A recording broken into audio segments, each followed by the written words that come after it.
கோவை கிணத்துக்கடவு சட்டமன்ற தொகுதி தமிழக வெற்றிக் கழக வேட்பாளர் கே விக்னேஷ் இளைஞர்கள் மற்றும் பெண்கள் பட்டாளத்துடன் தீவிர வாக்கு சேகரிப்பில் ஈடுபட்டார்.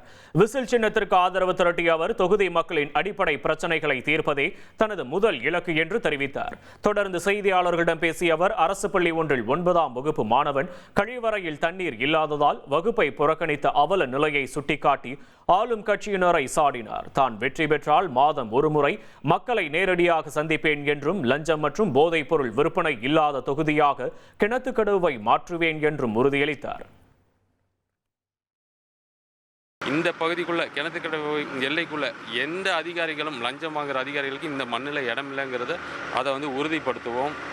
அதே மாதிரி மேலும் பார்த்தீங்கன்னா நான் சொன்ன மாதிரி அந்த ஒரு மாதத்துக்கு ஒரு தடவையாச்சு அவங்கள பார்த்துருவோம். 6 மாதத்துக்கு ஒரு தடவை அரசு அலுவலர்கள் எல்லாம் நான் சொன்ன அந்த ஒன்றியம் பகுதி அந்த இடத்துல 6 மாதத்துக்கு ஒரு தடவை முகாம் அமைச்சு அங்கே பட்டா பிரச்சனையிலேருந்து குடிநீர் பிரச்சனையிலேருந்து சாலை வசதி பிரச்சனையிலேருந்து மக்களோட அடிப்படை பிரச்சனைகள் எதுவாக இருந்தாலும் அரசு அதிகாரிகள் முகாமில் உடனடியாக அவங்க தெரிவிக்கலாம்.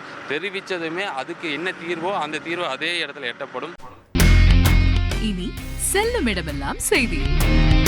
தந்தை டிவியின் வாட்ஸ்அப் சேனலை ஃபாலோ பண்ணினா செல்ல இருக்கும் இடமெல்லாம் செய்தி.